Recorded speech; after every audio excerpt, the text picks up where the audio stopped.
आगे बढ़ते हैं। जयपुर से आपको बड़ी खबर बताते हैं। बीजेपी विधायक बाल मुकुंदाचार्य की प्रेस कॉन्फ्रेंस चल रही है और एसआईआर पर रफीक खान के आरोपों का उन्होंने पलटवार किया है। तो बड़ी खबर आपको इस वक्त जयपुर से बता रहे हैं, जहां एसआईआर पर बीजेपी और कांग्रेस सामने सामने है, लेकिन अब यहां पीसी चल रही है। आपको सुनाते हैं। खान ने कहा कि रवि नैयर जी के नाम से साइन किए गए नईमुद्दीन और साबिर अली नाम के दो बीएलए, जो बीजेपी के बीएलए बता रहे हैं अपने आप को, उनको लेकर बैठे और वो बीएलए कह रहे हैं उन्होंने तो कोई आपत्ति नहीं दी। देखिए, उस विषय की मुझे भी जानकारी है कि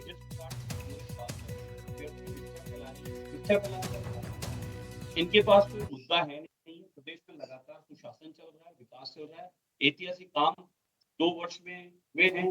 राइजिंग राजस्थान के माध्यम से ऐतिहासिक विकास हो रहा है और जल जीवन मिशन के माध्यम से अब लोगों के हर घर तक जल पहुंच रहा है और इसी प्रकार से एआरसी के माध्यम से हर खेत तक पानी पहुंचेगा, खेत हरे भरे होंगे, किसान प्रसन्न हैं। रवि नैयर जी के साथ प्रदेश आगे बढ़ रहा है। तो उन्होंने एक षड्यंत्र रचने, व्यर्थ की झूठी बातों का एक माहौल बनाने का काम कर रहे हैं।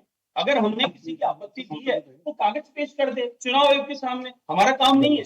हमने आपत्ति की है, उसकी जांच करना निर्वाचन आयोग का काम है, निर्वाचन आयोग करेगा। हम कौन होते कटाने आप वाले? संगठन से कहेंगे क्या कि इन बीएलओ को भी साधे जो टूट टूट करके जा रहे हैं? दो बीएलए वहां बैठे थे, उस प्रेस कॉन्फ्रेंस में मौजूद थे रफीक खान के साथ, और वो कह रहे हैं, और रवि नैयर अभी तक सामने नहीं आए, वो कह रहे हैं रवि नैयर ने फर्जी दस्तखत किए हैं और फर्जी दस्तखत में एक अगर सिग्नेचर होता है एफिडेविट पे तो 1 साल की सजा होती है, बोले उनकी पूरी उम्र जेल में कटेगी। देखिए, ऐसा है, निर्वाचन आयोग इसकी जांच करेगा। वो मुक्त संस्था, उस पर हम लोग कोई भी टीका टिप्पणी करें उचित नहीं है। न्यायालय पर भी करना हमारा उचित नहीं है और इस प्रकार की मुक्त संस्थाओं पे करना भी उचित नहीं है। ये इस संविधान की व्यवस्था है, जो हमारा अधिकार नहीं है। हमारा काम है, उस वोट को हमने चेक किया, मौके पर नहीं मिला, या वोट वो यहाँ का नहीं है, या वो वोट 3 जगह दिख रहा है, तो एक जगह उसको रखना है। मेरी विधानसभा में भी वोट डाल रहा है, दूसरी विधानसभा में वोट डाल रहा है, तीसरी में भी डाल रहा है। मेरी विधानसभा का वो निवासी नहीं है, उसके कागज वहां के नहीं है, ना वो किराएदार वहां का निकला, ना कुछ निकला, कागज उसके पास है नहीं, तो नेचुरल मैं आपत्ति करूंगा। अगर उसके पास कुछ है तो निर्वाचन आयोग के सामने, सरकारी अधिकारी के सामने उन्हें कागज पेश कर दे, हमें आपत्ति कहाँ है? जुड़ जाएगा। हम कौन होते कटाने वाले साहब? फर्जी है तो कट जाए। आपकी विधानसभा क्षेत्र के एक पार्षद रहे सुरेश सैनी से हमारी बातचीत हुई। वो कह रहे हैं कि कई जगह 000 नंबर का मकान है, उसमें 25 लोग रह रहे हैं, 1 BHK में 25 रह रहे हैं, जेडीए ने ई ब्लॉक के आगे आवंटित नहीं की। क्या सच्चाई है इसमें? क्या जेडीए से बातचीत की आपने? सर, बिल्कुल सच्चाई है।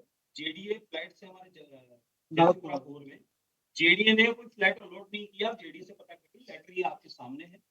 उसमें अचानक बाहर से आए हुए लोग रहने लग गए, बांग्लादेशी रोहिंग्या है और इधर उधर के भी है। वो वहां रहने लग गए। रहने के बाद में उनके कार्ड कांग्रेस काल में कैसे बन गई, उनकी आइडिया थी। और जब उनको अलॉटमेंट नहीं हुआ तो उनका फ्लैट अलॉट हुआ कैसे? ये इसी